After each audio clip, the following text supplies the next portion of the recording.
வாக்குத்தத்தம் பண்ணப்பட்ட ஆசீர்வாதங்களை பெற்றுக்கொள்வதற்கு நாம் நிலைநிறுத்தப்பட்டிருக்கிறோம். அந்த செய்தி தான் பார்த்து கொண்டிருக்கிறோம். நிலைநிறுத்தப்படுவது என்றால் என்ன? எப்படி நிலைநிறுத்தப்படுகிறோம்? முதலாவது, கர்த்தரை தேட வேண்டும் என்பதை பார்த்து கொண்டிருக்கிறோம்.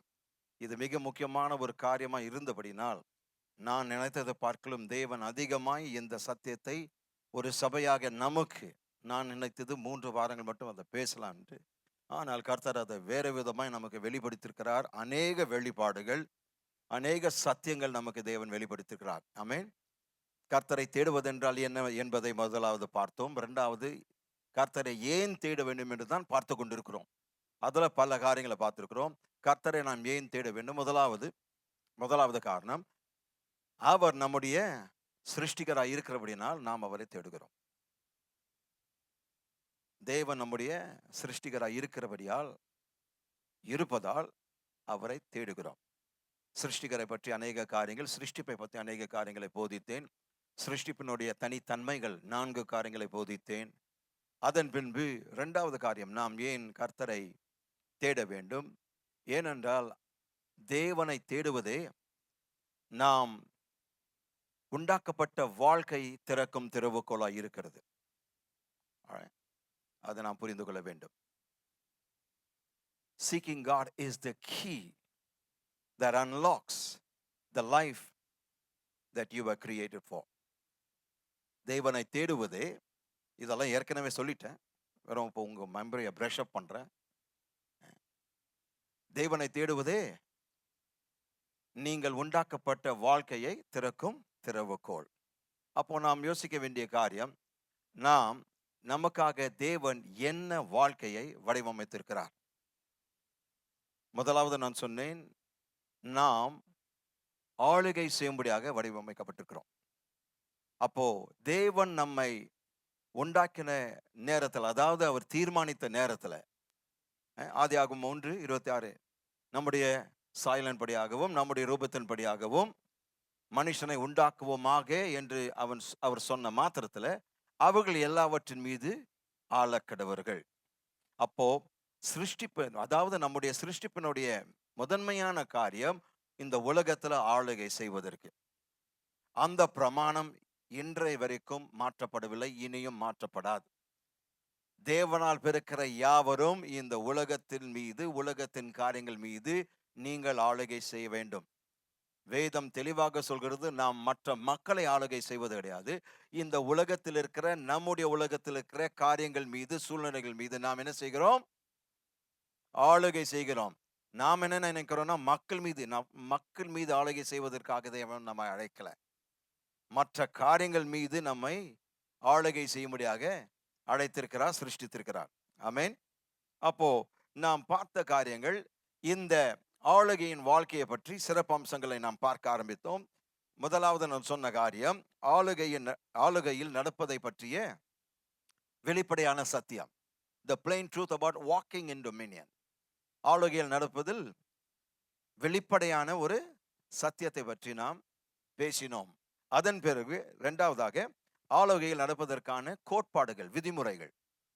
The principles of walking in dominion. அப்போ ஆளுகையில் நடப்பதற்காக சில கோட்பாடுகள் இருக்குது. அதுல முதலாவது கோட்பாடை நாம் பார்த்தது, நம்முடைய ஆளுகையின் ஆதாரம் என்ன? நம்முடைய ஆளுகையின் ஆதாரம் என்ன?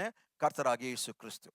ஏனென்றால் ஆதாம் ஏவாளுக்கு கொடுக்கப்பட்ட அந்த ஆளுகையின் தன்மை சாத்தானுக்கு விற்று கொடுத்தார்கள். தங்களுடைய கீழ்ப்படியாமையினால் அவர்கள் எழுந்தது, மனவர்க்கமும் முழுமையாக இழந்து விட்டோம். ஆனால் அதன் பின்பு தேவன் இயேசு கிறிஸ்துவை இந்த உலகத்தில் அனுப்பி, அவர் மரித்து உயிர்த்தெழுந்து அந்த அதிகாரத்தையும் அந்த ஆளுகையின் தன்மை மீண்டுமாய் பெற்றுக்கொண்டு நம்மிடத்தில் கொடுத்திருக்கிறார்.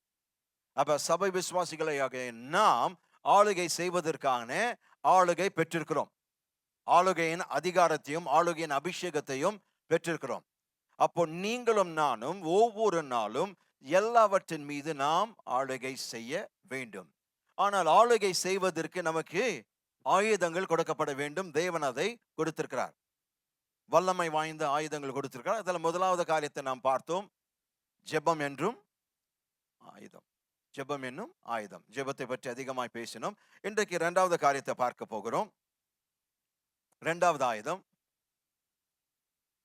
வார்த்தை என்னும் ஆயுதம். இன்றைக்கு இரண்டாவது காரியத்தை பார்க்க போகிறோம். இரண்டாவது ஆயுதம் வார்த்தை என்னும் ஆயுதம். அப்போ நம்ம இடத்தில் தேவன் கொடுத்திருக்க மற்றொரு ஆயுதம் என்ன? வார்த்தை. நாம் அந்த வார்த்தையை அறிந்து கொள்ள வேண்டும். இப்பொழுது இந்த வார்த்தையாகிய ஆயுதத்தை பற்றி பேசுவதற்கு முன்பாக முதலாவது வார்த்தையினுடைய மேன்மையும் வார்த்தையினுடைய மகத்துவமும் வார்த்தையினுடைய முக்கியத்துவத்தையும் நாங்கள் புரிந்து கொள்ள வேண்டும். நீங்களும் நானும் புரிந்து கொள்ள வேண்டும். ஏனென்றால் அநேக கிறிஸ்தவர்கள் ஒரு கடமை உணர்ச்சியோடு வேதத்தை வாசிக்கிறார்கள். சிலர் பயத்தில் வாசிக்கிறார்கள். ஏன்னா வேதத்தை வாசிக்கலைன்னா அன்றைக்கு ஏதாவது பிற்போக்காய் நடந்துவிடும். இன்னும் சிலர் வேதத்தை வாசித்தா சில நன்மைகள் தேவன் செய்வார் என்று யோசிக்கிறார்கள். ஆனால் நாம் அந்த காரணங்களுக்காக வேதத்தை வாசிக்க கூடாது. மாறாக தேவன் நமக்கு கொடுத்த ஆலோசனையின் முழுமை தேவனுடைய வார்த்தையில் இருக்கிறது. அவருடைய குணாதிசயங்கள், அவருடைய செயல்கள், அவருடைய செய்கைகள் எல்லாவற்றையும் நாம் அறிந்து கொள்ள விரும்பினால், அவருடைய மனதை நாம் அறிந்து கொள்ள விரும்பினால், அவருடைய இருதயத்தின் வாஞ்சைகள் நாம் அறிந்து கொள்ள விரும்பினால், அவருடைய வார்த்தைகள் மட்டுமே அது அறிந்து கொள்ள முடியும். பாருங்க, இதை தெரியாமல் அநேகர் அதை கடமைக்காக வாசிக்கிறார்கள். மத சம்பந்தப்பட்ட ரீதியில் அதை வாசிக்கிறார்கள். ஒரு ரிலிஜியஸ் ஆக்டிவிட்டி என்று நினைக்கிறார்கள். இல்ல, நாம் வேதம் வாசிப்பது நம்முடைய வாழ்வின் நன்னலத்திற்காக மட்டுமல்ல, நாம் தேவனை அறிந்து கொள்வதற்கு இது தேவன் நம்முடைய கருத்தில் கொடுத்திருக்கிற ஒரு மிகப்பெரிய பொக்கிஷம்.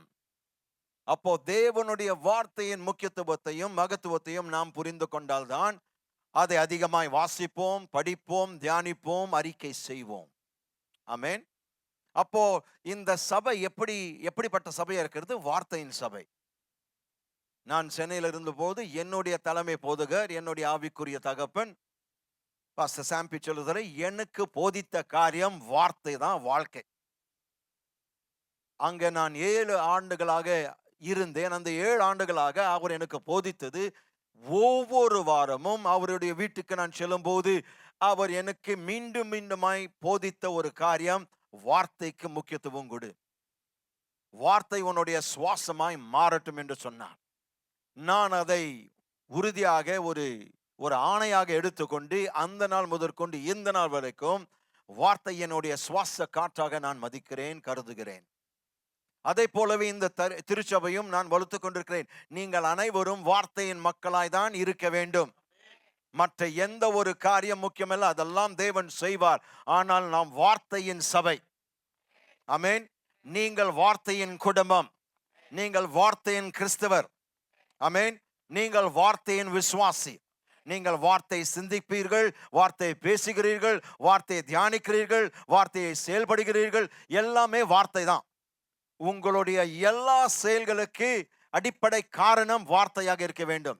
நீங்கள் விதைத்தாலும் சரி, ஆலோசனை சொன்னாலும் சரி, உபசரிப்பு செய்தாலும் சரி, நீங்கள் எதை செய்தாலும் வார்த்தையின் அடிப்படையில் அதை செய்ய வேண்டும். அப்போ வார்த்தையினுடைய முக்கியத்துவம் என்ன? ஏன் வார்த்தை மகத்துவமானது? அதற்கு சில காரணங்கள் உண்டு. முதலாவது வேதம் தவறில்லாதது. The Bible is infallible. வேதம் தவறில்லாதது. அதாவது மொத்தத்தில் வேதம் பிழையில்லாமல் இருக்கிறது. முழு வேதமே பிழையில்லாமல் இருக்கிறது. அது குறைபாடற்றது, குறைவற்றது, பழுதற்றது. எனவேதான் நாம் அதிகமாய் வேதத்தை தியானிக்க வேண்டும், வாசிக்க வேண்டும்.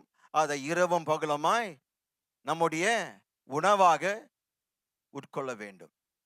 எத்தனை பேர் அப்படியே வாழ்றீங்க? எத்தனை பேர் ஒவ்வொரு நேரம் அந்த வேதத்தை திறக்கும் போது நான் இப்பொழுது என்னுடைய உணவை எடுத்துக்கொள்கிறேன், என்னுடைய ஆவிக்குரிய மனுஷனுக்கு உணவை எடுத்துக்கொள்கிறேன் என்கின்ற உணர்வோடு நாம் வாசிக்கிறோம்? எப்படியாவது ஒரு 3 அதிகாரம் இந்த நாளில் வாசிக்கணும் பாஸ்டர், அது என்னுடைய இந்த நியூ இயருடைய கோல், என்னுடைய குறிக்கோளாய் நான் வைத்திருக்கிறேன். நல்லதுங்க, குறிக்கோள் வைங்க, கோல்ஸ் எல்லாம் வைக்கிறது தப்பு இல்லை. ஆனால் எதற்காக நான் வாசிக்கிறேன்? என்னுடைய ஆவிக்குரிய மனுஷனில் நான் பலப்பட. ஏன்னா அது என்னுடைய ஆவிக்குரிய ஆகாரமா இருக்கிறது. மனதின் ஆசைகளை மேற்கொள்வதற்கு இந்த ஆவிக்குரிய ஆகாரமாகிய தேவனுடைய வார்த்தை வசனம் எனக்கு வேண்டும். சரீரத்தின் இச்சைகளை மேற்கொள்வதற்கு வார்த்தை அவசியம். ஆமென். வாசிப்போம் சங்கீதம் 19:7. கர்த்தருடைய வேதம் குறைவற்றதும் போதுங்க. கர்த்தருடைய வேதம் குறைவற்றது. அப்ப பாருங்க, மொத்தத்தில் தேவனுடைய வார்த்தை தவறில்லாததாய் இருக்கிறது. அதைதான் நாம் புரிந்து கொள்ள வேண்டும். இரண்டாவதாக வேதம் பிழையற்றது. முதலாவது தவறற்றது அல்லது தவறில்லாதது. இரண்டாவதாக வேதம் பிழையற்றது. எந்த விதத்துல? முதல் நான் சொன்னேன், வேதம் மொத்தத்தில் தவறில்லாதது. இப்பொழுது பிழையற்றது சொல்லும்போது ஒவ்வொரு வார்த்தையும் பிழையற்றது. ஓ காட். அப்போ தேவனுடைய வசனத்தில் இருக்கிற இந்த 66 புத்தகங்கள் இருக்கிற ஒவ்வொரு வார்த்தை உண்மை, சத்தியம். Every word of God is pure. ஆமென். எத்தனை பேர் அதை சுவாசிக்கிறீங்க? அப்போ முதலாவது நாம் பார்த்தது மொத்தத்தில் தேவனுடைய வார்த்தை தவறில்லாதது. இப்பொழுது நான் சொல்கிறேன், அதனுடைய பாகங்களில், அதனுடைய பகுதிகளில், அதனுடைய ஒவ்வொரு வார்த்தையும் பிழையற்றது, பிழையில்லாததாய் இருக்கிறது.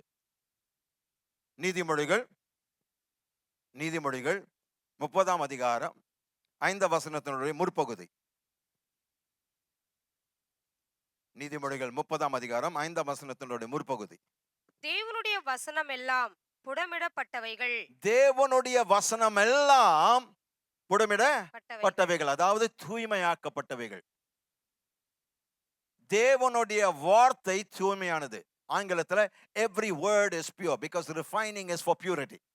எதற்காக புடமிடப்படுகிறது? தூய்மைக்காக. தேவனுடைய ஒவ்வொரு வார்த்தையும், ஏன்னா வசனம் எல்லாம் என்று சொல்லும்போது ஒவ்வொரு வார்த்தை, வேற வார்த்தையில சொல்ல வேண்டும் என்றால் ஒவ்வொரு வார்த்தை தூய்மையானது. தூய்மையானது என்று சொல்லும்போது எந்த பிழையும் இல்லை. ஆமென். எனவே 6ஆம் வசனத்தை வாசிப்போம். அவருடைய வசனங்களோடு ஒன்றையும் கூட்டாதே, கூட்டினால் அவர் உன்னை கடிந்து கொள்வார், நீ பொய்யனாவாய். பாருங்க, எவ்வளவு முக்கியமானது வார்த்தை பாருங்க. அது பிழையற்றதா இருக்கிறதுனால அந்த வார்த்தைகளோடு உங்களுடைய அபிப்பிராயத்தை சேர்க்காதே, உன்னுடைய எண்ணங்களை சேர்க்காதே, உன்னுடைய அறிவுத்திறனை சேர்க்காதே. ஏனென்றால் நீங்கள் விழுந்து போன மனிதர்கள் தேவனுடைய வார்த்தையோடு எதையும் கூட்ட முடியாது. ஏனென்றால் அது பிழையற்றது. ஒவ்வொரு வார்த்தை பிழையற்றது. ஆமென். எனவே மொத்தத்தில் வேதம் தவறில்லாததா இருக்கிறது. இரண்டாவதாக ஒவ்வொரு வார்த்தை, அதாவது அதனுடைய பாகங்கள் அல்லது பிழையற்றதா இருக்கிறது. மூன்றாவது வேதம் முழுமையானது. The Bible is complete. Number 1, the Bible is infallible. Number 2, the Bible is inerrant. I-N-E-R-R-A-N-T. The Bible is inerrant. மூன்றாவது, the Bible is complete. வேதம் முழுமையானது. வெளிப்படுத்தின விசேஷம் மூன்றாவதாக வேதம் முழுமையானது. வெளிப்படுத்தின விசேஷம் 22ஆம் அதிகாரம் 18-19 வசனங்கள். வெளிப்படுத்தின விசேஷம் 22ஆம் அதிகாரம் 18-19 வசனங்கள். இந்த புஸ்தகத்தில் உள்ள தீர்க்க தரிசன வசனங்களை கேட்கிற யாவருக்கும் நான் சாட்சியாக எச்சரிக்கிறதாவது, ஒருவன் இவைகளோடு எதையாகிலும் கூட்டினால் இந்த புஸ்தகத்தில் எழுதியிருக்கிற வாதைகளை தேவன் அவன் மேல் கூட்டுவார். ஒருவன் இந்த தீர்க்க தரிசன புஸ்தகத்தின் வசனங்களில் இருந்து எதையாகிலும் எடுத்து போட்டால் ஜீவ புஸ்தகத்தில் இருந்தும் பரிசுத்த நகரத்தில் இருந்தும் இந்த புஸ்தகத்தில் எழுதப்பட்டவைகளில் இருந்தும் அவனுடைய பங்கை தேவன் எடுத்து போடுவார். வேற வார்த்தைகள் சொல்ல வேண்டும் என்றால், தேவனுடைய வசனங்களோடு எதையும் கூட்டவும் முடியாது, எடுத்து போடவும் கூடாது. ஏனென்றால் தேவனுடைய வார்த்தை முழுமையானது. உங்களுடைய கூட்டுதலோ உங்களுடைய கழித்திலோ அவர் எதிர்பார்க்கல. ஏனென்றால் அவருடைய வார்த்தை முழுமையானது. அப்போ பாருங்க, அதை உணரும் போது நான் எந்த மனுஷனை சார்ந்திருக்க மாட்டேன், எந்த மனுஷனுக்கு பின்பாக ஓட மாட்டேன். இந்த ஊழியக்காரன் என்ன சொல்வார், அந்த ஊழியக்காரன் என்ன தீர்க்க தரிசனம் சொல்வார், நான் அதெல்லாம் பார்க்க மாட்டேன். காரணம், தேவனுடைய ஒட்டுமொத்த ஆலோசனை அவருடைய வார்த்தையில் இருக்கிறது. உங்கள் வாழ்க்கைக்கும் உங்களுடைய மறுமையான வாழ்க்கைக்கும் நித்திய வாழ்க்கைக்கும் சகல ஆலோசனைகள், சகல போதனைகள் இந்த வேத வசனங்களில் கொடுக்கப்பட்டிருக்கிறது. தேவனுடைய வார்த்தை முழுமையானது. அதனிடத்தில் நீங்கள் எதையும் கூட்ட தேவையில்லை, எடுக்கவும் எடுத்து போடவும் தேவையில்லை. ஒரு காலமும் அதை செய்யாதீர்கள். உங்கள் இஷ்டத்திற்கு நீங்கள் தேவனுடைய வார்த்தையோடு காரியங்களை சேர்க்காதீர்கள், கூட்டாதீர்கள், எடுத்து போடாதீர்கள். ஏனென்றால் அதனுடைய விளைவுகள் பயங்கரமாய் இருக்கிறது. தேவன் அது நமக்கு எச்சரிக்கையாய் கொடுத்திருக்கிறார். நான்காவதாக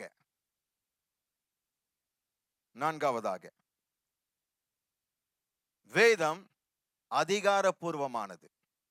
The Bible is authoritative. நான்காவதாக வேதம் அதிகாரப்பூர்வமானது. ஏசாயா 1:2 ஏசாயா 1:2.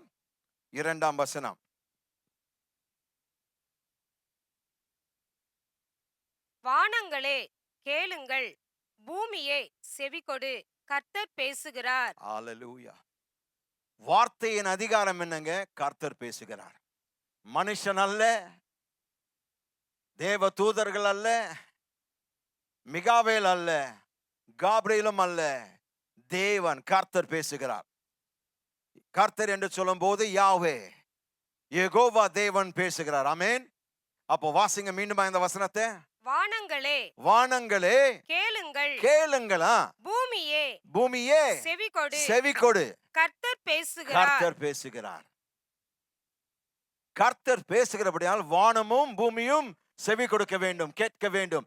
அப்பொழுது நான் இந்த இடத்துல நின்று பிரசங்கிக்கும் போது, பிரியமானவர்களே, தேவன் உங்களிடத்தில் பேசிக் கொண்டிருக்கிறார். அதுதான் இந்த போதனைகளுடைய அதிகாரம். இது பாஸ்டர் காலன் டி க்ரூஸ் உடைய போதனைகள் அல்ல, தேவனுடைய வார்த்தைங்க. தேவன் பேசிக் கொண்டிருக்கிறார். அந்த மனப்பான்மையோடு தான் நீங்கள் அமர வேண்டும். அந்த மனப்பான்மையோடு தான் நீங்கள் வார்த்தை கேட்க வேண்டும். அந்த மனப்பான்மையோடு தான் வார்த்தை எடுத்துக்கொள்ள வேண்டும். அந்த மனப்பான்மையோடு தான் வார்த்தை நீங்கள் செயல்படுத்த வேண்டும். இது ஒரு மனுஷனுடைய அபிப்பிராயங்கள் அல்ல, மனுஷனுடைய போதனை அல்ல, இது மனுஷனுடைய கோட்பாடுகள் அல்ல, இது மனுஷனுடைய இறையியல் கல்வி அல்ல, இது தேவ வார்த்தை. அப்படியாக எடுக்கிறவர்கள் இதுவரைக்கும் நன்மை மட்டும்தான் நீங்க பெற்றிருப்பீர்கள். தயவு செய்து புரிந்து கொள்ளுங்கள், தேவனுடைய வார்த்தைக்கு அதிகாரம் உண்டு. வானத்திலும் சரி, பூமியிலும் சரி, நரகத்திலும் சரி, எல்லா சக்திகள் இதற்கு கீழ்ப்படுகின்றன. ஏனென்றால் அவருடைய வார்த்தைக்கு அப்பாற்பட்ட வல்லமை சக்தி எதுவும் கிடையாது. சாத்தானும் கூட வார்த்தையை பேசும்போது வாயை மூடிட்டு அமைதியா இருக்கிறான். ஏன்? அவனுக்கு நல்லாவே தெரியும், தேவன் பேசினால் அது அதிகாரப்பூர்வமான வார்த்தையா இருக்கிறது. ஆமென். அப்போ உங்களை பார்த்து சொல்கிறேன், தேவன் பேசும்போது அனைவரும் கேட்கத்தான் ஆக வேண்டும். You better listen every time God speaks. ஆமென். ஆங்கிலத்தில் எல்லாம் ஸ்ட்ராங் வருது, you better listen. பார்த்து சொல்றேன்ல, பிள்ளைங்களை பார்த்து சொல்ல, you better listen to me. Otherwise you will face the belt. சின்ன வயசுல இருக்கும் போது நான் சொல்றேன். சொல்றோமா இல்லைங்களா? கேட்டுதான் ஆகணும். அந்த கை இப்படி வந்துருது, கண்ணெல்லாம் வெளியே வருது. பிள்ளை அதை பார்த்த உடனே ஆபத்துடா, சொல்றத செஞ்சிருவோம் இப்போதைக்கு அப்படின்றாங்க. பிரியமானவர்களே, தேவன் பேசினால், தேவன் எப்பொழுதெல்லாம் பேசும்போது நாம் நன்றாக கேட்க வேண்டும், கவனிக்க வேண்டும். ஏனென்றால் அவருடைய வார்த்தையில் அதிகாரம் உண்டு. வானங்களே கேளுங்கள், பூமியே செவி கொடு, ஏனென்றால் கர்த்தர் பேசுகிறார். ஓ, ஹalleluya, ஹalleluya, ஹalleluya, ஹalleluya. நம்முடைய தேவன் பேசுகிற தேவன். ஆகவே தான் சபைக்கு வருகிறோங்க. எல்லா வேலையை விட்டு, எல்லா டயர்ட்னஸை விட்டு ஒரு வாரம் அஹ், நல்லா வேலை செஞ்சு ஒரே ஒரு நாள் ரெஸ்ட் எடுக்கலாம் பார்த்தா முடியல. ஏன்னா சர்ச்சுக்கு வரணும். எதற்காக? அடுத்த வாரம் பூஸ்டுக்காக நான் இங்க வந்து தான் ஆகணும். ஏன்னா அவர் என்னோட பேசுவார். நான் வீட்டில் இருந்தா என்னோட பேச முடியாது. என்னதான் நான் வாசித்தாலும் சபை கூடி வரும்போது தகப்பனுடைய ஆலோசனை அதிகமாய் வெளிப்படும். அதற்காக நீங்க தனிப்பட்ட விதத்துல வாசிக்கும் போது பேச மாட்டாரு சொல்ல வரல. ஆனால் இங்க வரும்போது அவர் இன்னும் ஆழமாக, இன்னும் அதிகமாக, இன்னும் வேகமாக, இன்னும் துல்லியமாக காரியங்களை விளக்குவார். அதற்காக தான் சபை ஏற்படுத்தினார். அதற்காக தான் 5 ஊழியர்களை கொடுத்திருக்கிறார். 5 வகையான ஊழியர்கள் உங்களை கட்டி எழுப்ப, போதிக்க. எதற்காக? நீங்கள் கர்த்தருடைய சத்தத்தை கேட்க வேண்டும். எத்தனை பேர் இதுவரைக்கும் நீங்கள் ஒவ்வொரு ஞாயிற்றுக்கிழமை வரும்போது அந்த மனப்பான்மையோடு வந்தீர்கள் என்று எனக்கு தெரியாது. ஆனால் இந்த நாள் முதற்கொண்டு நீங்கள் இங்க வரும்போதெல்லாம் கர்த்தர் என்னோடு பேசுகிறார். ஆமென். என்னுடைய ஆரம்ப நாட்களில் எனக்கு தேவன் போதித்த காரியம், மேடையில் யார் பிரசங்கம் பண்ணாலும் அது தேவ ஆவியானவர் பேசுகிறார், கர்த்தர் பேசுகிறார் என்று நீ புரிந்து கொள்ள வேண்டும். ஏனென்றால் என்னுடைய சொந்த குடும்பத்தில் நான் சபைக்கு போகும்போது பாஸ்டர் ஊர்ல இல்லைன்னா எங்க அம்மா, எங்க சித்தி எல்லாரும் லீவ் போட்டுருவாங்க. எதுக்கு வரலைங்கன்னு கேட்டேன். பாஸ்டர் இல்லையே. நான் சொன்னேன், பாஸ்டரா பேசுறாரு ஒவ்வொரு வாரமும். அப்போ நீங்க வந்து ஆவியானவர் பேசல நம்பல இல்லைங்களா? எல்லாரும் இன்னும் திருன்னு முடிப்பாங்க. மரியாதை எழும்பி எல்லாரும் போவோம் வாங்க, என்ன இழுத்துட்டு போவேன். அங்கதான் அப்படி நடக்குதுன்னு பார்த்தா இங்கேயும் நடக்க ஆரம்பிச்சது. ஆரம்ப நாட்களில் அப்படியே கார்ல ஓட்டுவாங்க, பாஸ்டர் காணனா அப்படியே அபவுட் டர்ன் எடுத்துன்னு போயிடுறாங்க. இந்த சபையிலிருந்து மீண்டும் மீண்டும் மீண்டும் மீண்டுமாய் போதித்த பிறகுதான் நீங்கள் புரிந்து கொண்டீர்கள், இது பாஸ்டருடைய இடம் இல்ல, இது ஆவியானவருடைய இடம். ஆமென். நான் சொல்றேன், யார் நின்று இங்க பிரசங்கம் பண்ணினாலும் அவர் பேசுகிறார். ஓ ஹalleluya. பிரியமானவர்களே, அந்த உணர்வோடு நீங்கள் இருப்பீர்களானால் யார் பேசினாலும் உங்களுக்கென்று தேவன் வைத்திருக்கிற அன்றைக்கு வேண்டிய ரேமா கொடுப்பாருங்க. ஆனால் அந்த மனப்பக்குவத்தோடு நீங்க வரணும். அந்த மனப்பான்மை, அந்த எண்ணத்தோடு தான் நீங்க வரணும். பாஸ்டர் மட்டும் இருந்தா தான் நடக்கும் அப்படி கிடையவே கிடையாது. பாஸ்டர் பேசலங்க, இப்ப நீங்க ஆமென் சொல்ல மாட்டேங்க. தயவுசெய்து புரிந்து கொள்ளுங்க. நாங்க வந்து ஆயத்தம் பண்ணலாம், செய்தி எடுக்கலாம், எல்லா பிரசங்கத்துக்கு ஆயத்தங்கள் செய்யலாம். வெளிப்பாடு கர்த்தருடையது. எந்த மனுஷன் வெளிப்பாட தொட முடியாதுங்க. இது என்னுடையது என்று எந்த மனுஷன் சொல்ல முடியாதுங்க. வெளிப்பாடு கர்த்தரால் வருகிறது. வசனத்தின் வெளிச்சம் கர்த்தரால் வருகிறது.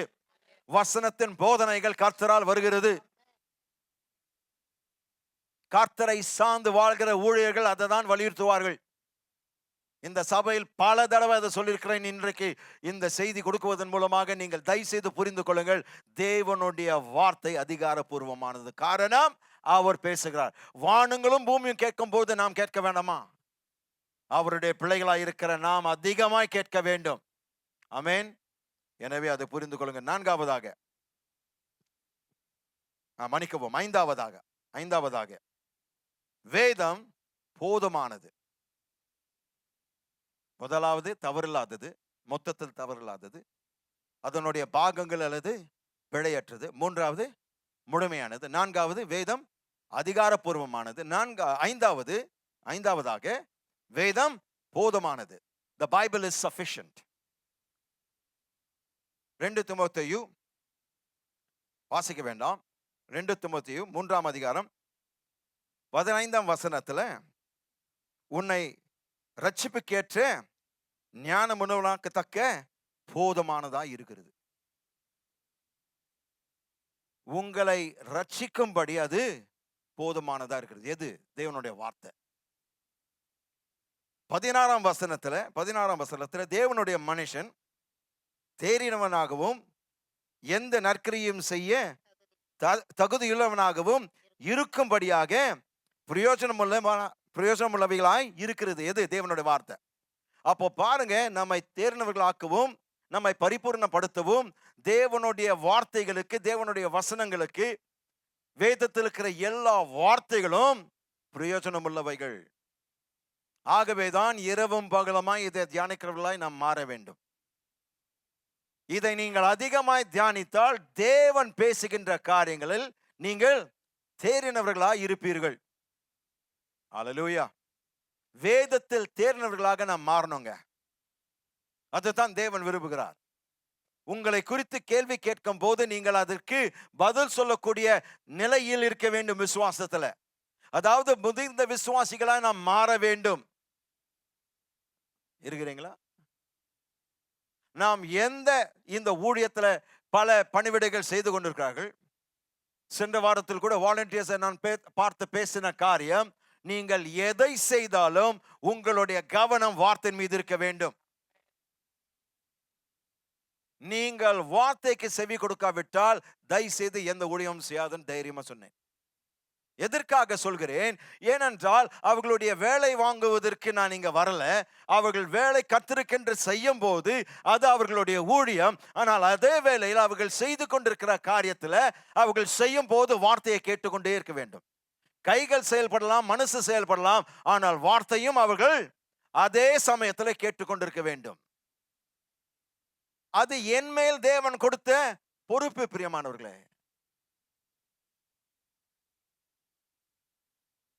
அப்போ நாம் அனைவரும் செய்ய வேண்டிய காரியம், வார்த்தை வரும்போது மிகவும் கவனமுள்ளவர்களாய் இருக்க வேண்டும். காரணம், வார்த்தை முற்றிலும் போதுமானதா இருக்கிறது. ஆமென். தேவனுடைய வார்த்தை நம்மை ரட்சிப்புக்குள் நடத்துவதற்கு போதுமானது. தேவனுடைய வார்த்தைகளானது நம்மை பரிபூர்ணப்படுத்த போதுமானதா இருக்கிறது. It is sufficient. எத்தனை பேர் அது விசுவாசிக்கிறீங்க? ரட்சிப்பு கொண்டு வருவதற்கு அது போதுமானது. பூரணத்தை, தேவனுடைய பரிபூர்ணத்தை கொண்டு வருவதற்கு அது போதுமானது. கவனிங்க, ஆத்துமாவில் எல்லா தெய்வீக முடிவுகளை நிறைவேற்றுகிறது தேவனுடைய வார்த்தை. ஓஹோ. It is sufficient to achieve all the divine ends in the soul. ஒரு ஆத்துமாவில் எல்லா தெய்வீக முடிவுகளை நிறைவேற்ற தேவனுடைய வார்த்தை போதுமானது. உங்களுடைய ஆத்துமாவில், உங்களுடைய ஆவியில் தேவனுடைய எல்லா தீர்மானங்கள், எல்லா முடிவுகள், எல்லா லக்குகள் நிறைவேற்ற தேவனுடைய வசனம், வேதம் போதுமானது.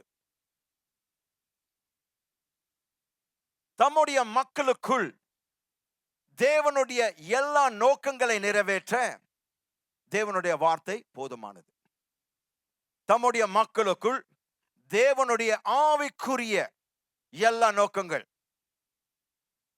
வெறும் நோக்கங்கள் அல்ல, எல்லா தேவனுடைய எல்லா ஆவிக்குரிய நோக்கங்கள் நிறைவேற்ற வேதம் போதுமானது.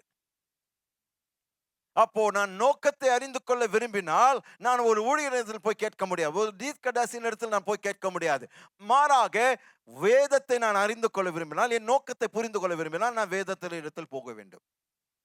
ஆனால் மக்கள் ஏன் போகிறது இல்லை? அவர்கள் எப்பொழுதுமே ஷார்ட்கட். நீங்க ப்ரே பண்ணி சொல்லிடுங்க, ஏன்னா அது ஒரு செகண்ட் அல்லது ஒரு 20 மினிட்ஸ்ல முடிஞ்சிடும் பாருங்க. இதுல உட்கார்ந்தானா மணிக்கணக்கா உட்காரணும், நாட்கள் ஆகும், சில நேரத்தில் வாரங்களாக நான் புரியுதுக்குள்ள. எனவே நீங்க ப்ரேயர் பண்ணி சொல்லிடுங்க, பாஸ்டர் கர்த்தர் என்ன செய்ய சொல்றார், நீங்க சொல்லிட்டீங்கன்னா நான் செஞ்சிருவேன்.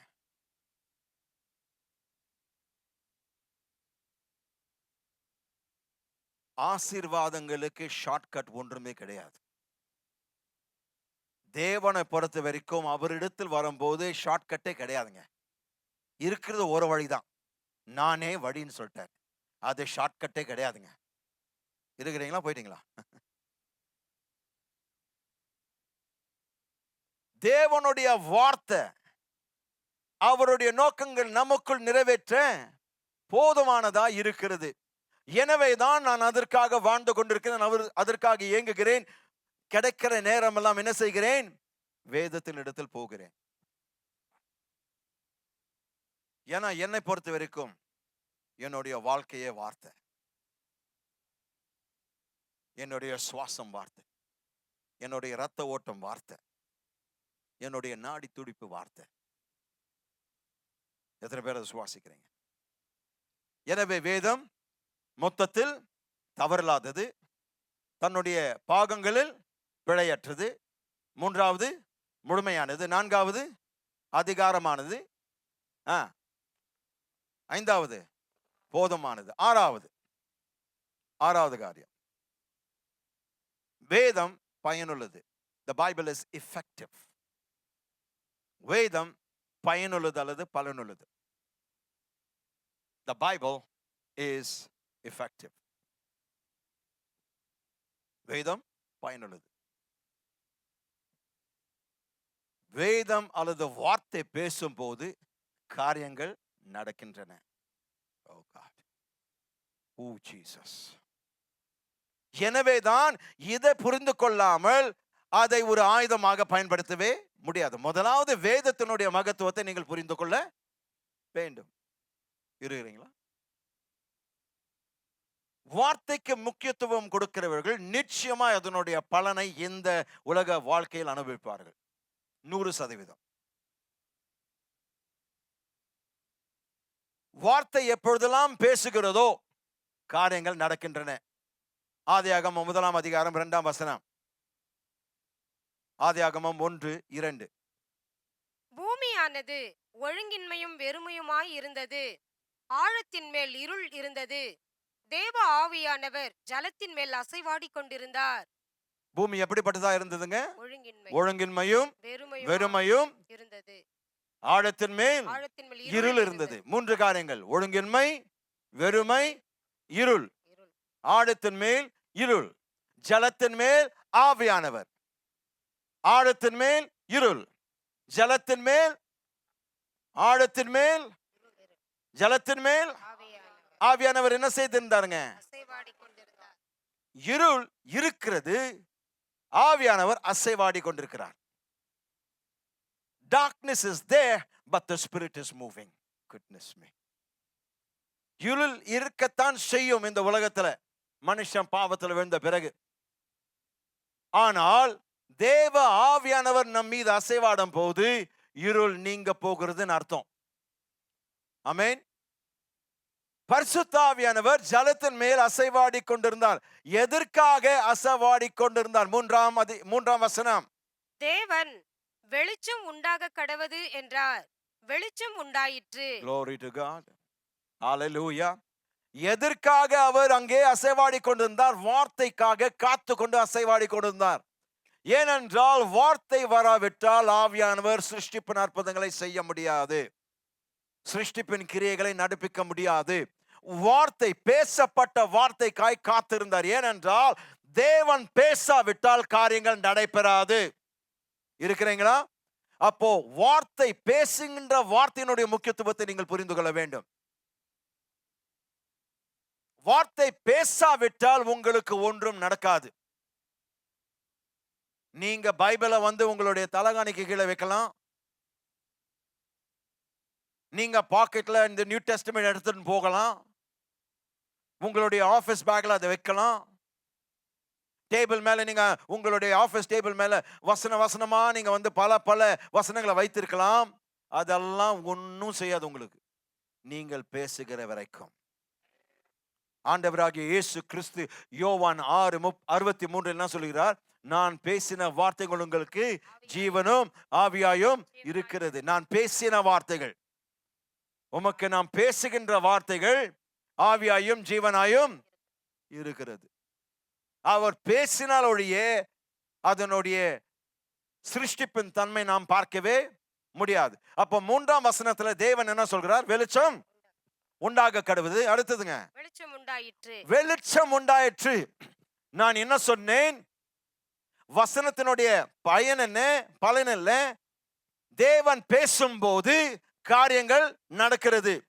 அவர் என்ன பேசினாருங்க? வெளிச்சம் உண்டாக கடவுது. நடந்ததா இல்லைங்களா? நடந்தது. நடந்ததுங்க. 6ஆம் வசனம். பின்பு தேவன் ம். ஜலத்தின் மத்தியில் ஆகாய விரிவு உண்டாக கடவது என்றும் ம். அது ஜலத்தின் நின்று ஜலத்தை பிரிக்க கடவது என்றும் சொன்னார். ம். தேவன் ஆகாய விரிவை உண்டு பண்ணி ம். ஆகாய விரிவுக்கு கீழே இருக்கிற ஜலத்திற்கும் ம். ஆகாய விரிவுக்கு மேலே இருக்கிற ஜலத்திற்கும் பிரிவு உண்டாக்கினார். ம். அது அப்படியே ஆயிற்று. அப்படியே ஆயிற்று. அவர் சொன்னது அப்படியே ஆயிற்று. ஆயிற்று. 9ஆம் வசனம். பின்பு தேவன் வானத்தின் கீழே இருக்கிற ஜலம் ஓரிடத்தில் சேரவும் வெட்டாந்தரை காணப்படவும் கடவது என்றார். அது அப்படியே ஆயிற்று. 11. அப்பொழுது தேவன் பூமியானது புல்லையும் விதையை பிறப்பிக்கும் பூண்டுகளையும் பூமியின் மேல் தங்களில் தங்கள் விதை உடைய கனிகளை தங்கள் தங்கள் ஜாதியின்படியே கொடுக்கும் கனி விருட்சங்களையும் முளைப்பிக்க கடவது என்றார். அது அப்படியே ஆயிற்று. அது அப்படியே ஆயிற்று. ஆயிற்று. 14ஆம் வசனம். பின்பு தேவன் பகலுக்கும் இரவுக்கும் வித்தியாசம் உண்டாகத்தக்கதாக ம். வானம் என்கிற ஆகாய விரிவிலே சுடர்கள் உண்டாக கடவது. அவைகள் அடையாளங்களுக்காகவும் காலங்களையும் நாட்களையும் வருஷங்களையும் குறிக்கிறதற்காகவும் இருக்க கடவது என்றார். அப்படியே ஆயிற்று. அது அடுத்த வசனம் வாசிங்க. அவைகள் பூமியின் மேல் வேணாம் வேணாம் வேணாம் போதும். அப்படி ஆயிற்று. அப்படியே ஆயிற்று. அடுத்த வசனம் நீங்களே வாசிருங்க. எனக்கு நேரம் இல்லை. பல காரியங்கள் சொல்ல வேண்டியதா இருக்குது. 20ஆம் வசனம். பின்பு தேவன் நீந்தும் ஜீவ ஜந்துக்களையும் ம். பூமியின் மேல் வானம் என்கிற ஆகாய விரிவிலே பறக்கும் பறவைகளையும் ஜலமானது திரளாய் ஜனிப்பிக்க கடவது என்றார். தேவன் மகா மச்சங்களையும் ஜலத்தில் தங்கள் தங்கள் ஜாதியின்படியே திரளாய் ஜனிப்பிக்கப்பட்ட சகலவித நீர்வாழும் ஜந்துக்களையும் சிறகுள்ள ஜாதி ஜாதியான சகலவித பட்சிகளையும் சிருஷ்டித்தார். தேவன் அது நல்லது என்று கண்டார். இதை வாசிக்கும் போது என்ன புரிகிறது? தேவன் பேசினால், வேதம் பேசினால் காரியங்கள் நடக்கும். Talk to me somebody. வேதம் பேசும்போது காரியங்கள் சம்பவிக்கும். ஆமென். வேதம் காரியங்களை மாற்றுகின்றன அல்லது மாற்றுகிறது. மன்னிக்கவும். வேதம் காரியங்களை மாற்றுகிறது. ஆமென். தேவனுடைய வார்த்தை மறுரூபங்கள் அல்லது மாற்றங்களை செயல்படுத்துகிறது, கொண்டு வருகிறது. தேவனுடைய வார்த்தை மறுரூபங்கள் அல்லது மாற்றங்களை கொண்டு வருகிறது. The word of God works transformations. ஆமென். வாசிப்போம். ஏசாயா 55 ஏசாயா 55 11ஆம் வசனம். அப்படியே என் வாயிலிருந்து புறப்படும் வசனமும் இருக்கும். அது வெறுமையாய் என்னிடத்திற்கு திரும்பாமல் அது நான் விரும்புகிறதை செய்து நான் அதை அனுப்பின காரியமாகும்படி வாய்க்கும். Hallelujah. Hallelujah. சிஸ்டரை தவிர முழு சபை அதை சேர்ந்த வாசிங்க பார்ப்போம். அப்படியே என் வாயிலிருந்து புறப்படும் வசனமும் இருக்கும். அது வெறுமையாய் என்னிடத்திற்கு திரும்பாமல் அது நான் விரும்புகிறதை செய்து நான் அதை அனுப்பின காரியமாகும்படி வாய்க்கும். எத்தனை பேர் நீங்க வாசித்து புரிஞ்சுச்சீங்க?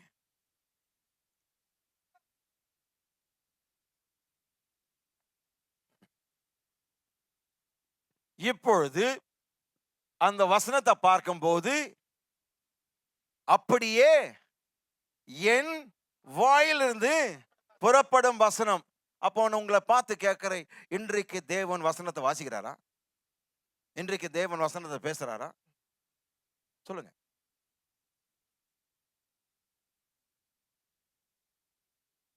இன்றைக்கு பேசுகிறாரா? வசனத்தை பேசுறாரா? இல்லைங்க. அவர் இன்றைக்கு பேசல, அவர் எழுதி வச்சிட்டார்.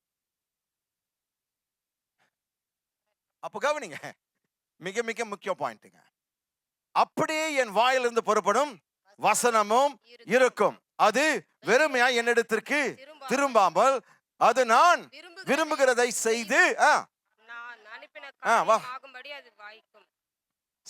நான் அனுப்பின காரியத்தை வாய்க்க செய். வாய்க்க பண்ணும். கவனிங்க, தேவன் அன்றைக்கு பேசினார், ஆனால் இன்றைக்கு எப்படி பேசுகிறார்? உங்க வாயின் மூலமா. யார் சொன்னது? நம்ம வாயின் மூலமாக. God bless you. God bless you மா. Amen. நம்முடைய வாயை திறந்து வசனத்தை பேசும்போது அது எதற்கு சமமா இருக்கிறது? தேவனே இப்பொழுது வார்த்தை அறிக்கை செய்வதனுடைய அதி முக்கியத்துவத்தை புரிந்து கொள்கிறீர்களா?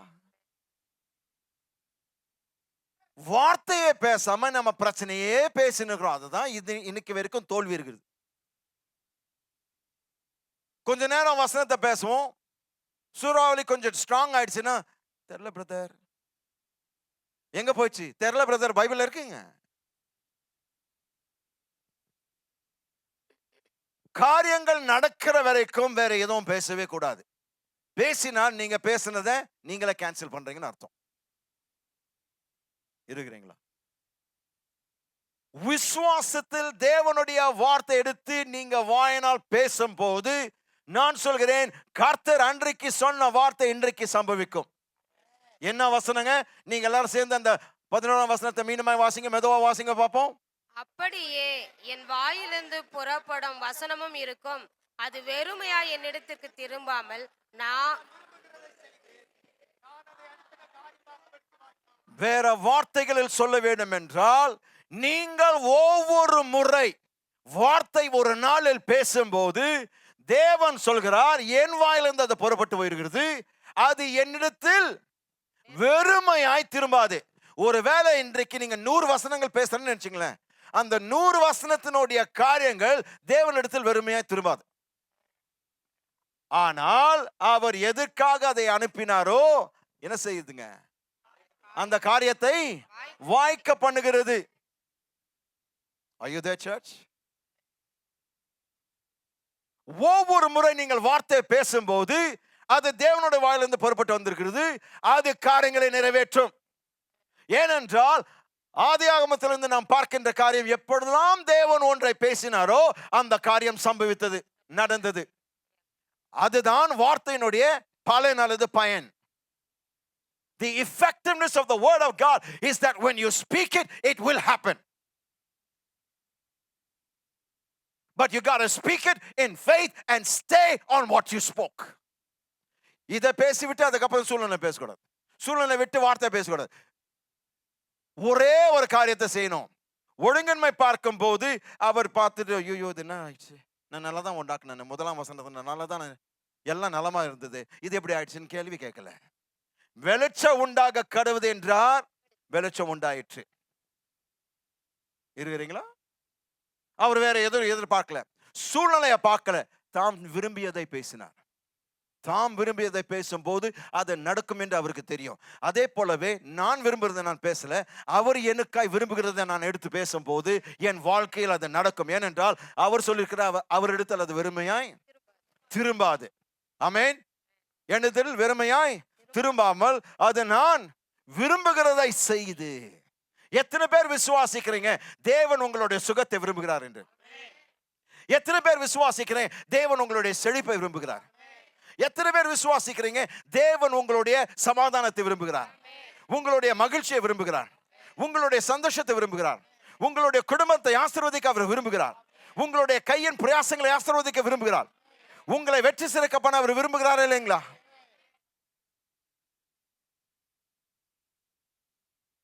அவர் சொல்கிறார், நான் விரும்புகிறதா இதை செய்யும். அவர் ஆதியாகமத்தில் என்னெல்லாம் விரும்பினாரோ அது உண்டாக்கப்பட்டது, அது நடந்து தீர்ந்ததுங்க. அப்போ உங்களுடைய வாழ்க்கையில் தேவன் விரும்புகிறதை செய்வாருங்க. அவர் அனுப்புவது நிறைவேற்றப்படும், வாய்க்கும். ஆகவேதான் அவர் சொன்னார், நீ செய்வதெல்லாம் வாய்க்கும். எப்போது? வார்த்தையை தியானித்து பேசும்போது. இரவும் பகலுமாய் வார்த்தையை தியானிக்கிறோமா? அப்போ 3ஆம் வசனம் உங்களுக்கு பலிக்கும், உங்களுக்கு பயனுள்ளதாய் மாறும். ஆமென்.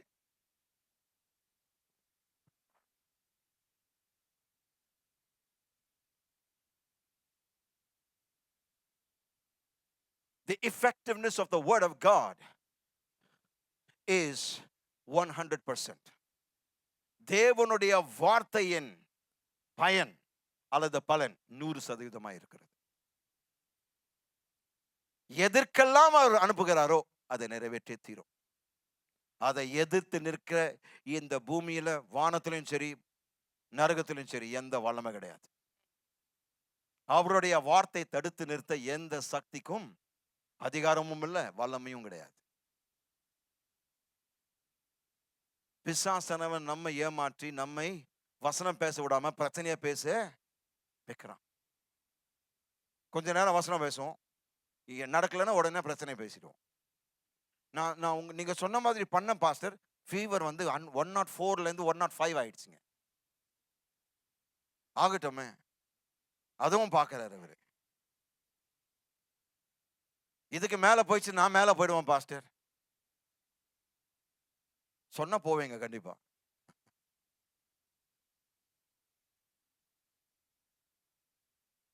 நீங்க என்ன சொல்லணும்? ஜுரமே நீ போய், நான் விசுவாசிக்கிற வசனம் மெய், இதை நான் பேசிட்டேன், இதுதான் சம்பவிக்கும், என்ன நீ ஏமாற்ற முடியாது. இப்படிதான் பேசணும். எத்தனை பேர் அப்படி பேசுறீங்க?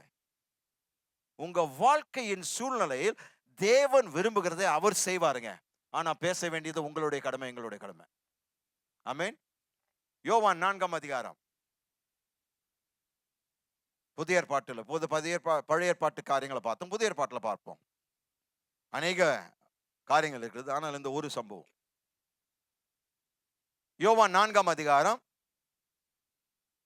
48ஆம் வசனத்திலிருந்து 50ஆம் வசனம் வரைக்கும் வாசிங்க. அப்பொழுது இயேசு அவனை நோக்கி, நீங்கள் அடையாளங்களையும் அற்புதங்களையும் காணாவிட்டால் விசுவாசிக்க மாட்டீர்கள் என்றார். இல்ல, அது 47ஆம் வசனத்திலிருந்து வாசிங்க. இயேசு யூதேயாவிலிருந்து கலிலேயாவுக்கு வந்தார் என்று அந்த மனுஷன் கேள்விப்பட்ட போது அவரிடத்திற்கு போய் தன் மகன் மரண அவஸ்தையாய் இருந்தபடியினாலே அவனை குணமாக்கும்படிக்கு வர வேண்டும் என்று அவரை வேண்டிக் கொண்டான். அப்பொழுது இயேசு அவனை நோக்கி, நீங்கள் அடையாளங்களையும் அற்புதங்களையும் காணாவிட்டால் விசுவாசிக்க மாட்டீர்கள் என்றார். அதற்கு ராஜாவின் மனுஷன், ஆண்டவரே, என் பிள்ளை சாகிறதற்கு முன்னே வர வேண்டும் என்றான். இயேசு இருங்க. வேதம் சொல்கிறது, ராஜாவின் மனுஷனுடைய ஒருவன் இயேசு வந்து கப்பர்நகூமுக்கு வந்ததை கேள்விப்பட்ட உடனே அவர் இடத்தில் போய் ஒரு வேண்டுதல் கேட்கிறார். என்னுடைய மகன் மரண அவஸ்தைப்படுகிறார், நீங்க வந்து அவரை குணமாக்குங்க. ஆண்டவர் அவரை கடிந்து கொள்கிறார். அற்புதங்கள் அடையாளங்கள் பார்க்காவிட்டால் நீங்க நம்ப மாட்டீர்கள். அதை கேட்காம அடுத்தது அவர் சொன்னார், இன்னும் வேண்டுகொள்கிறார், என்னுடைய மகன் சாகர படுக்கையில் இருக்கிறாரு, நீங்க என்ன தத்துவம் பேசிட்டு இருக்கிறீங்க, வாங்க ப்ளீஸ். அதை கேட்ட மாத்திரத்துல இயேசுவானவர் பதில் அளிக்கிறார். பாருங்க அடுத்த வசனம். இயேசு அவனை நோக்கி, நீ போகலாம், உன் குமாரன் பிழைத்திருக்கிறான் என்றார். அல்லேலூயா. நிறுத்துங்க. நீ போகலாம், உன் குமாரன் பிழைத்திருக்கிறான், பிழைக்க போகிறான், ஒருவேளை பிழைப்பான். அப்படியா சொன்னாருங்க? பிழைத்திருக்கிறான். ஹலோ, அடுத்த வாக்கியத்தை வாசிங்க. அந்த மனுஷன் இயேசு சொன்ன வார்த்தையை நம்பி போனான். அல்லேலூயா.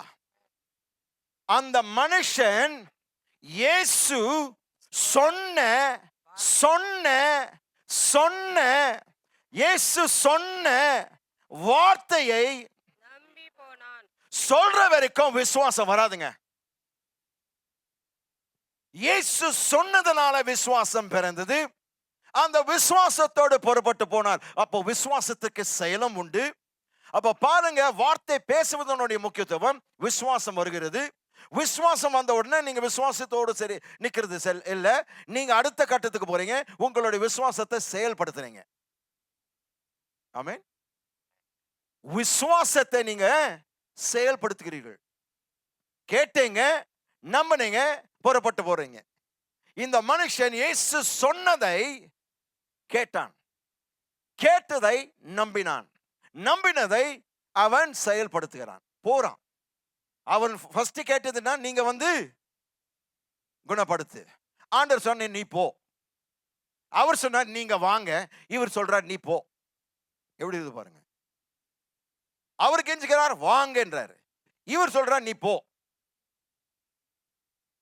ஏன்னா நான் வார்த்தை பேசிட்டா நான் இருக்க வேண்டிய அவசியம் இல்லை. ஆமென்.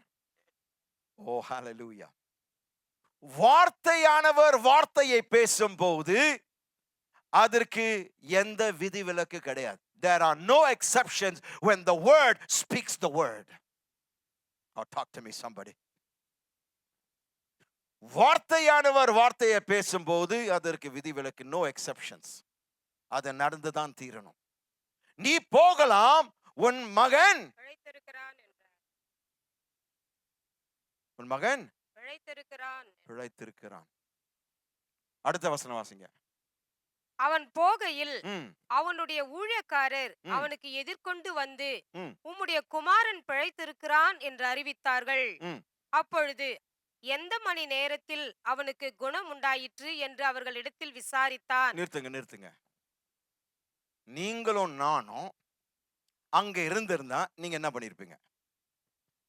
நீங்க போறீங்க, வேலைக்காரர்கள் ஓடி வந்து சொல்றாங்க உங்க மகன் பிழைத்திருக்கிறான்.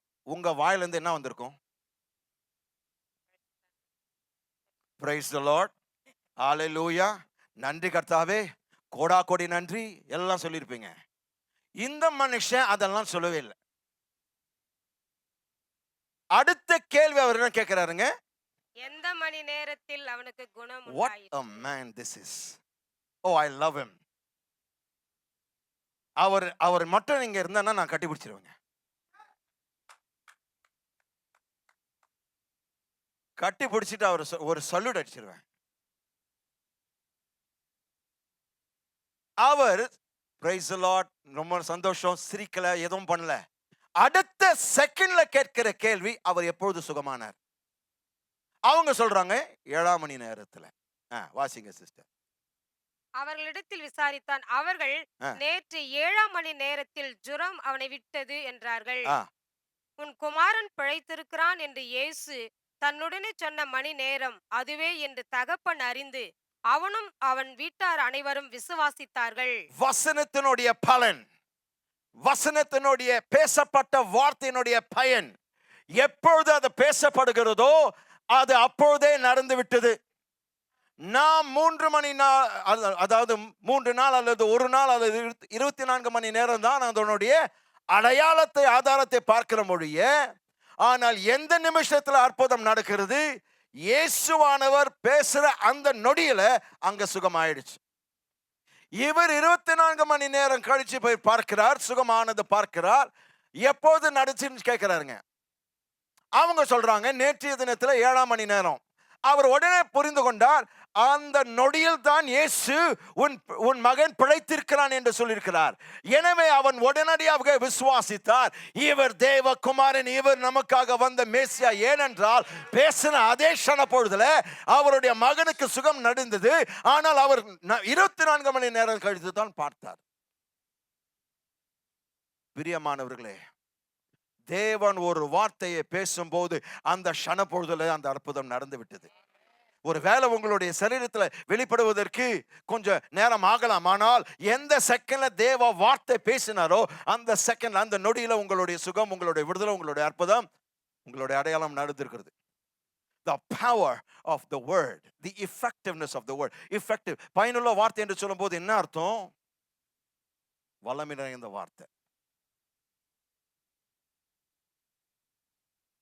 இன்றைக்கு நாம் ஆயுதத்தை பயன்படுத்துவதற்கு முன்பாக நாம் வார்த்தையினுடைய மகத்துவத்தை புரிந்து கொள்ள வேண்டும். வார்த்தையினுடைய முக்கியத்துவத்தை புரிந்து கொள்ள வேண்டும். வார்த்தையே நமக்கு கெதியாய் நாம் மாறணுங்க. வார்த்தை இல்லைன்னா நான் இல்லை, வார்த்தை இல்லைன்னா என் திருமணம் இல்லை, வார்த்தை இல்லைன்னா என் குடும்பம் இல்லை, வார்த்தை இல்லைன்னா என் பிள்ளைகள் இல்லை, வார்த்தை இல்லைன்னா இந்த சபை இல்லை, வார்த்தை இல்லைன்னா இந்த உலகம் இல்லை.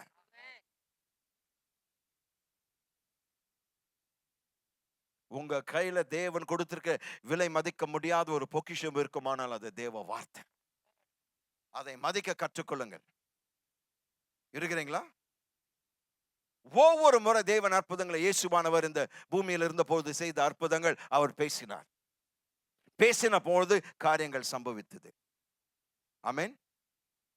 எப்பொழுதெல்லாம் தேவனுடைய வார்த்தையை நாம் அறிவிக்கிறோமோ, எப்பொழுதெல்லாம் தேவனுடைய வார்த்தையை நாம் போதிக்கிறோமோ, எப்போதெல்லாம் தேவனுடைய வார்த்தை நாம் அறிக்கை செய்கிறோமோ, அது பயனுள்ளதா இருக்கிறது. Whenever you declare the word of God, whenever you teach the word of God, whenever you proclaim the word of God, it is effective. Or to say it in another word, or to say it like this, it is powerful.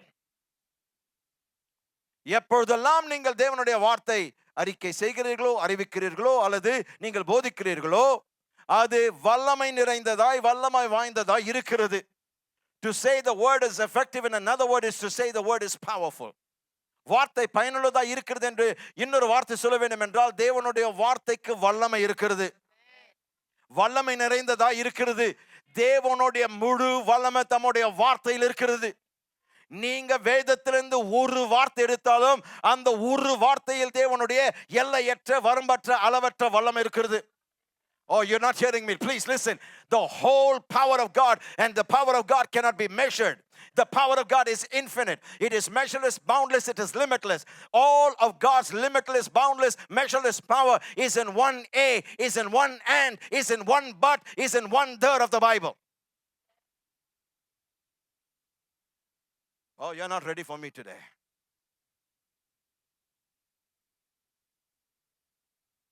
தேவனுடைய ஒட்டுமொத்த வல்லமை அவருடைய ஒவ்வொரு வார்த்தையில் இருக்கிறதுங்க. எனவேதான் அவர் பேசுகிறதை அதிகமாக நம்புகிறவர். ஏனென்றால் அவர் பேசிவிட்டால் அந்த வார்த்தை வல்லமையாய் கிரியை செய்யும்.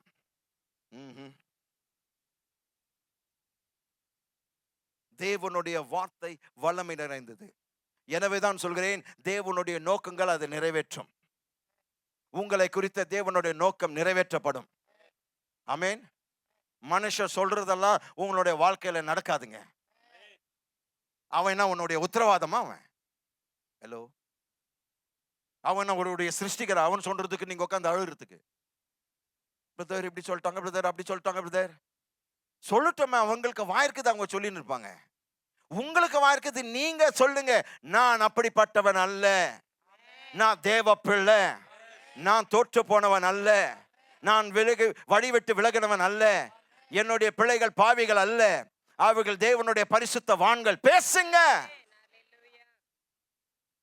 அதை விட்டுட்டு இவங்க அப்படி சொல்லிட்டாங்க, அவங்க அப்படி சொல்லிட்டாங்க, பாஸ்டர் இப்படி பேசிட்டாங்க. பாஸ்டர் மனுஷன் தானுங்க.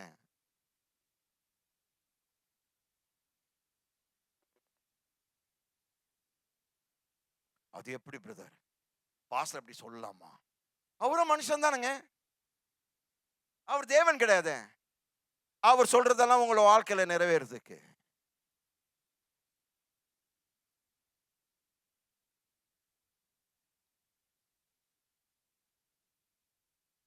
மனுஷனுடைய வார்த்தைகளுக்கு பயப்படாது. ஏன் தெரியுங்களா? அதை நிறைவேற்றுவதற்கு அவங்க கிட்ட வல்லமை கிடையாது. வாய்க்க வந்தபடி பேசிடலாம். ஏன்னா அவங்க பேசணும்னா அவங்களுக்குள்ள அதை வெடிச்சிடும். ஸோ அவங்க மண்டை வெடிக்கூடாதுன்ட்டு வாய வழியா உங்களை விட்டு உங்க மண்டை வெடிக்க சொல்றாங்க. ஏன்னா அவங்க பேசணும்னா அவங்க மண்டை வெடிச்சிடும். ஸோ படபடன்னு உங்க மேல கொட்டிட்டு நீங்க அதை உங்க தலை வெடிச்சு, அதை வெடிச்சது இல்லாம நீங்க எல்லா ஊழியக்காரர்களுடைய மண்டை உடைச்சு. நான் சொல்கிறேன், இவர் சொல்கிற வார்த்தைக்கு மட்டும்தான் அதிகாரம் உண்டு. வேற எந்த மனுஷன், எந்த ஊழியக்காரன் உங்கள் மீது ஆதிக்கம் தம்முடைய வார்த்தைகள் மூலமாய் செலுத்த முடியாதுங்க.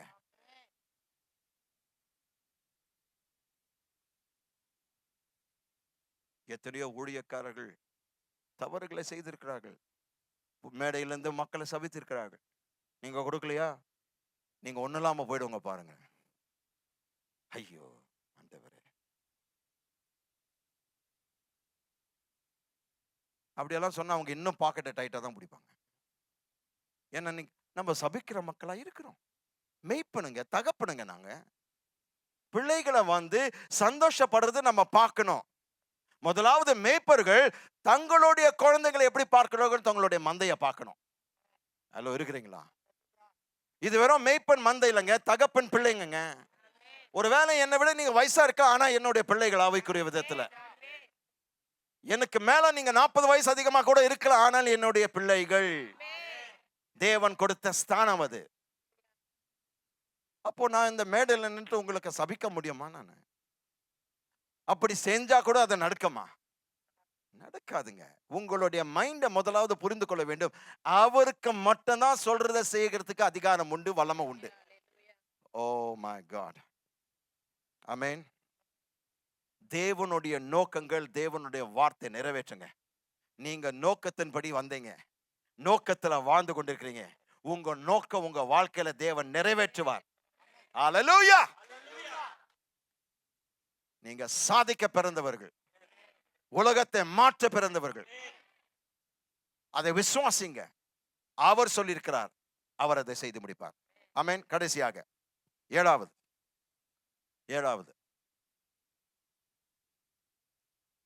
வேதம் தெய்வீகமானது. The Bible is divine. ஏழாவது, வேதம் தெய்வீகமானது. 2 பேதுரு 1ஆம் அதிகாரம் 20-21 வசனங்கள். 2 பேதுரு 1ஆம் அதிகாரம் 20-21 வசனங்கள். வேகமா வாசிங்க.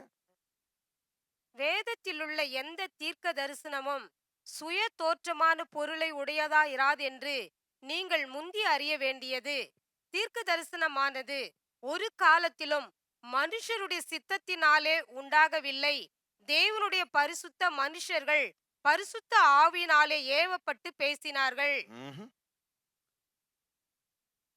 வேதம் தேவனுடைய புத்தகமா இருக்கிறது. எல்லாரும் உங்களுடைய வேதத்தை கையில உயர்த்துங்க பாப்போம். உயர்த்துங்க, நல்லா உயர்த்துங்க. டைரி ஏறி உயர்த்து போயிடுறீங்க. பைபிள் மட்டும் உயர்த்துங்க. எல்லாரும் சொல்லுங்க, இந்த வேதம் தேவனுடைய புத்தகமாய் இருக்கிறது. எத்தனை பேர் அதை நம்புறீங்க? இது மனுஷனுடைய புத்தகம் அல்ல. 1500 வருடங்கள் இடையில 40 ஊழியக்காரர்கள் எழுதின வார்த்தைகளா இருக்கலாம். ஆனால் ஆவியானவர் ஏவப்பட்டு தான் அவர்கள் பேசினார்கள், எழுதினார்கள். Talk to me somebody. தேவன் சொன்னதை தான் அவர்கள் கேட்டு பேசினார்கள், எழுதினார்கள். பழைய ஏற்பாட்டில் எல்லா தீர்க்கதரிசிகள் என்ன சொன்னால், கர்த்தர் சொல்கிறதாவது, thus saith the Lord. கர்த்தர் சொல்கிறதாவது, நான் சொல்கிறதாவது சொல்லுங்க.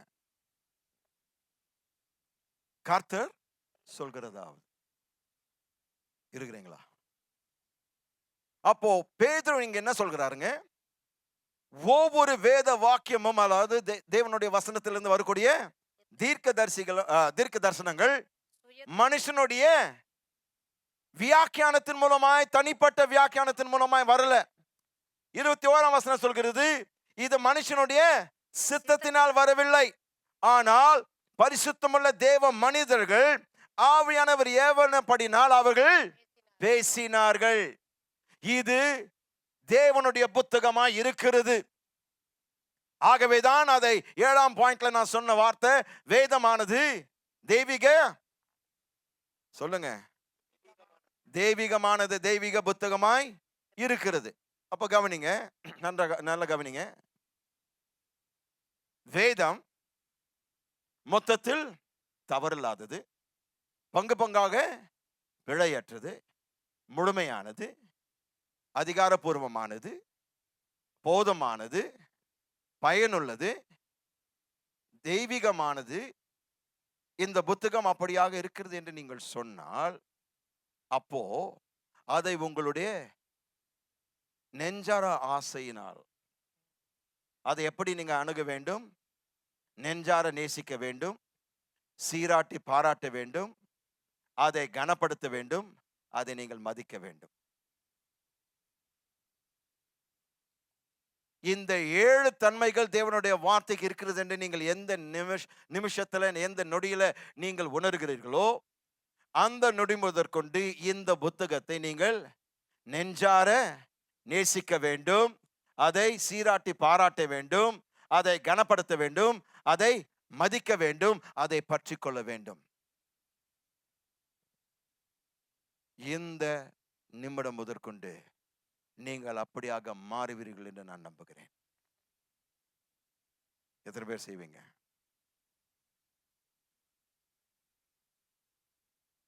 இதை நாம் புரிந்து கொள்வோமானால் நாம் தெளிவாக தேவனுடைய வார்த்தையை ஒரு ஆயுதமாய் பயன்படுத்தி நம்முடைய யுத்தங்களை நாம் ஜெயிப்போம். முதலாவது இந்த 7 தன்மைகளை நீங்கள் புரிந்து கொள்ள வேண்டும். நீங்கள் வீட்டுக்கு சென்று இந்த வாரம் முழுக்க அசை போடுங்க. சொன்ன இந்த ஒவ்வொரு குறிப்பில் கொடுத்த நான் கொடுத்தது 1-2 வசனங்கள் தான். ஆனால் நீங்கள் அந்த அடிப்படையில் அநேக வசனங்களை கண்டுபிடித்து உங்களுடைய பைபிள் ஸ்டடியாத ஆக்குங்க. இந்த வாரத்துல நீங்க வார்த்தையின் மக்களாய் மாறணும். ஏஎஃப்டி திருச்சபை ஒண்ணுதாங்க, வார்த்தையின் சபை. ஆமே. உங்களை இரவுல எழுப்பி உங்களை நீங்க யாருன்னு கேட்டானா நீங்க உடனே சொன்ன வார்த்தையின் மக்கள். என் பேரை நீங்க சொல்லக்கூடாது, அதாவது உங்க பேரு. நீங்க யாருன்னு கேட்ட உடனே நான் சோ அண்ட் சோ, நான் என்ன இல்லை. எழுப்பி உங்களை எந்த நிமிஷத்துல எதை கேட்டாலும் வார்த்தையின் மனுஷன் நான், வார்த்தையின் ஸ்திரீ நான். ஆமென். வார்த்தையின் குடும்பம் நாங்க, வார்த்தையின் பிள்ளைகள் நாங்க. அல்லேலூயா. என் எதிர்காலம் வார்த்தை. ஆமென். என் நித்தியம் வார்த்தை. ஆமென். நான் எந்த வார்த்தை இப்பொழுது பேசுகிறேனோ அந்த வார்த்தை முகமுகமாய் காண்பேன். அந்த வார்த்தை இயேசு கிறிஸ்து. அந்த வார்த்தை தேவனாய் இருக்கிறதுங்க. அந்த வார்த்தை தேவனோடு இருந்தது. அந்த வார்த்தை தேவனாய் இருக்கிறது. ஆமென். எல்லோரும் ஒரு சில வினாடிகள் வார்த்தைக்காக மட்டுமே தேவனுக்கு நன்றி சொல்ல போறீங்க. வார்த்தையினுடைய தவறில்லாத தன்மை, பிழையற்ற தன்மை, வார்த்தையின் முழுமை. வார்த்தை வார்த்தை வார்த்தை. அந்த வார்த்தையை நீங்கள் தியானிக்க வேண்டும். அந்த வார்த்தை அதிகாரப்பூர்வமானது. அந்த வார்த்தை பிரியமானவர்களே போதுமானது. அந்த வார்த்தை பயனுள்ளது. அந்த வார்த்தை தெய்வீகமானது. நீங்க யாவரும் சத்தத்தை உயர்த்தி வார்த்தைக்காக, வார்த்தையின் புத்தகத்திற்காக, உங்க கையில் இருக்கிற அந்த வேதத்திற்காக நன்றி சொல்லுங்க. வார்த்தையின் சபைக்காக நன்றி சொல்லுங்க. வார்த்தையின் தேவனுக்காய் நன்றி சொல்லுங்க. வார்த்தையின் ஆக்கியோனாகிய ஆவியானவருக்கு நன்றி சொல்லுங்க. அவர் இல்லாமல் இந்த வேதம் நமக்கு மறுமலர்ச்சி கொடுக்காது. அவர் இல்லாமல் இந்த வேதத்தினுடைய வெளிப்பாடுகள், வேதத்தினுடைய மகத்துவங்கள், வேதத்தினுடைய அற்புதங்கள் நாம் காண முடியாது. எல்லோரும் வாய்களை திறந்து நாம் துதிப்போம். ஹல்லேலூயா, ஹல்லேலூயா, ஹல்லேலூயா. அன்பின் பிதாவை துதிக்கிறோம், துதிக்கிறோம். ஆண்டவரே, உம்முடைய வார்த்தையின் மகத்துவத்திற்காக நன்றி அப்பா. ஆண்டவரே, உம்முடைய வார்த்தையின் மேன்மைக்காய் நன்றி அப்பா. உம்முடைய வார்த்தையின் மாட்சிமைக்காய் நன்றி அப்பா. உம்முடைய வார்த்தையின் ஆண்டவரே வெளிப்பாடுகளுக்காய் நன்றி அப்பா. உம்முடைய வார்த்தையின் வியாக்கியானங்களுக்காய் நன்றி அப்பா. உம்முடைய வார்த்தையின் ஆலோசனைகளுக்காய் நன்றி அப்பா. உம்முடைய வார்த்தையின் அறிவுரைகளுக்காய் நன்றி அப்பா. உம்முடைய வார்த்தையின் கோட்பாடுகளுக்காய் நன்றி அப்பா. உம்முடைய வார்த்தையின் விதிமுறைகளுக்காய் உமக்கு நன்றி அப்பா. உம்முடைய வார்த்தையின் விடுதலைக்காய் நன்றி அப்பா. ஓ ஹல்லேலூயா. உம்முடைய வார்த்தையில் இருக்கிற அதிசயங்களுக்காய் நன்றி அப்பா. ஓ என் கண்களை திறலும் அப்பா. உம்முடைய ஆண்டவரே வசனத்தில் அதிசயங்களை காண என் மனக்கண்களை திறலும், என் ஆவிக்குரிய கண்களை திறலும். ஓ உம்முடைய வார்த்தையில் ஆண்டவரே அகமகிழ்கிற மக்களாய் எங்களை மாற்றும். நாங்கள் ஆண்டவரே வேதத்தில் இரவும் பகலுமாய் ஆண்டவரே பிரியமுள்ளவர்களாய் இருக்க எங்களுக்கு உதவி செய்யும். ஒரு காலமும் ஆண்டவரே கடமை உணர்ச்சியை நான் வாசிக்க விரும்பலப்பா. வார்த்தையில் நான் களி கூற விரும்புகிறேன். வார்த்தையில் ஆண்டவரே மகிழ விரும்புகிறேன். இரவும் பகலுமாய் ஆண்டவரே அதில் மிகவும் பிரியமாய் இருக்கிற மனுஷன் பாக்கியவான் என்று சொன்னீரே. அப்படிப்பட்ட ஒரு மனுஷனாய் எங்களை மாற்றும். நாங்கள் பாக்கியவான்களாய் மாறணும்பா. எப்பொழுதெல்லாம் நேரம் கிடைக்கிறதோ வேதத்தை தெரிந்து வாசிக்கிற மக்களாய் இந்த நொடி முதற்கொண்டு எங்களை மாற்றும். ஓ ஹல்லேலூயா. எங்களுடைய ஆண்டவரே விசுவாச வாழ்க்கை நீர் தூண்டி விட்டீரப்பா. எங்களுக்கு ஆண்டவரே சவால் இருக்கிறீரப்பா. சவால் கொடுத்துக்கிற ஐயா. வார்த்தையை பிடித்துக்கொள், வார்த்தை எடுத்துக்கொள், வார்த்தையை பேசு. பேசுகிற மக்களா எங்களை மாற்றும். வேதம் வாசிக்கிறவர்கள் அல்ல, வெறும் தியானிக்கிறவர்கள் அல்ல அப்பா, பேசுகிறவர்களா எங்களை மாற்றும். அறிக்கை செய்கிறவர்களா எங்களை மாற்றும். வசனத்தை அறிவிக்கிறவர்களா எங்களை மாற்றும். ஓ ஹல்லேலூயா, ஹல்லேலூயா. இன்றைக்கு கர்த்தாவே இந்த சபை முழுமையை மாற்றப்படுவதாக.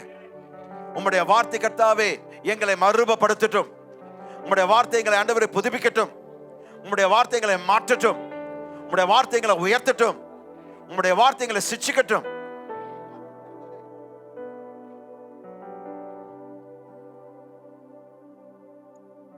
ஹல்லேலூயா. உம்முடைய வார்த்தைகளை மாற்றும் ஐயா. உம்முடைய வார்த்தை கொண்டு கர்த்தாவே எங்களை உயர்த்தும். உம்முடைய வார்த்தை கொண்டு எங்களை பலப்படுத்தும். வார்த்தை கொண்டு எங்களுடைய குடும்பத்தை தேற்றும். எங்களுடைய உறவுகளை ஆசீர்வதியும். எங்களை பரிசுத்த பண்ணும். உம்முடைய வார்த்தை கொண்டு ஆண்டவரே எங்களை உலகத்திலிருந்து பிரித்து விடும் அப்பா. உம்முடைய வார்த்தையினால் கர்த்தாவே உம்மோடு எங்களை இணைத்து விடும் ராஜா. வார்த்தை கொண்டு கர்த்தாவே நீர் எங்களுக்குள் வைத்திருக்கிற ஆண்டவரே ஆவிக்குரிய தெய்வீக நோக்கங்களை நிறைவேற்றும் அப்பா. எங்களை அர்ப்பணிக்கிறோம்.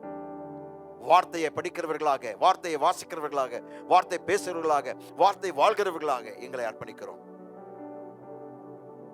இந்த முழு திருச்சபை மாற்றம். ஆன்லைனில் பார்த்து கொண்டிருக்கிற ஒவ்வொரு பிள்ளைகள் அப்பா, அவர்களும் ஆண்டவரே எங்களுடைய அங்கத்தினர்கள் ஐயா. வார்த்தையின் மக்களாய் இருக்கட்டும், வார்த்தையின் குடும்பங்களாய் இருக்கட்டும், வார்த்தையின் நபர்களாய் இருக்கட்டும். அந்தந்த சபை ஆண்டவரே வார்த்தையின் சபையாய் பெருகுவதாக. இப்பொழுது ராஜா இங்க நின்று கொண்டிருக்கிற மக்களுடைய வாழ்க்கையில் ஆண்டவரே இந்த வார்த்தை கொண்டு அற்புதங்களை செய்தரலும். வார்த்தை அவர்களுக்கு சகலமும் இந்த நேரத்தில் செய்யட்டும் அப்பா. பேசப்பட்ட வார்த்தைக்கு கர்த்தாவே வல்லம் இருக்கிறது அப்பா. பல கோடி நன்மைகள் இருக்கிறதுயா. கோடிக்கணக்கான ஆண்டவரே நன்மைகள். அதனுடைய நன்மைகள் இப்பொழுது ஒவ்வொருத்தருடைய வாழ்க்கையில் கட்டவிழ்கிறேன். குடும்பங்கள் மீது கட்டவிழ்கிறேன். இங்க இருக்கிறவர்கள், ஆன்லைனில் பார்த்து கொண்டிருக்கிறவர்கள், எந்த தேசத்திலிருந்து அவர்கள் பார்த்தாலும் சரி ராஜா, இப்பொழுது அவர்களுடைய வாழ்க்கையில் ஆண்டவரே அற்புதங்கள் வெளிப்படுவதாக, அதிசயங்கள் வெளிப்படுவதாக, அடையாளங்கள் நடைபெறுவதாக. நீ பெரிய காரியங்களை செய்து உம்முடைய நாமத்தை மகிமைப்படுத்தும். வந்த யாவரும் கர்த்தாவே, கேட்ட யாவரும் கர்த்தாவே வெறுமையாக போக விடாதையா. உம்மை சந்தித்தவர்களாக அவர்கள் திரும்பி செல்ல வேண்டும். எங்களுடைய ஆசீர்வாதங்களை எப்படி பெற்றுக்கொள்ள எங்களுக்கு நாங்கள் இன்றைக்கு கற்றுக்கொண்டோம். எங்கள் ஜெப வாழ்க்கை வார்த்தையிலிருந்து பிறக்கும். எங்கள் ஆராதனை வாழ்க்கை வார்த்தையிலிருந்து பிறக்கும். எங்களுடைய சுவிசேஷ ஊழியம் வார்த்தையிலிருந்து பிறக்கும்.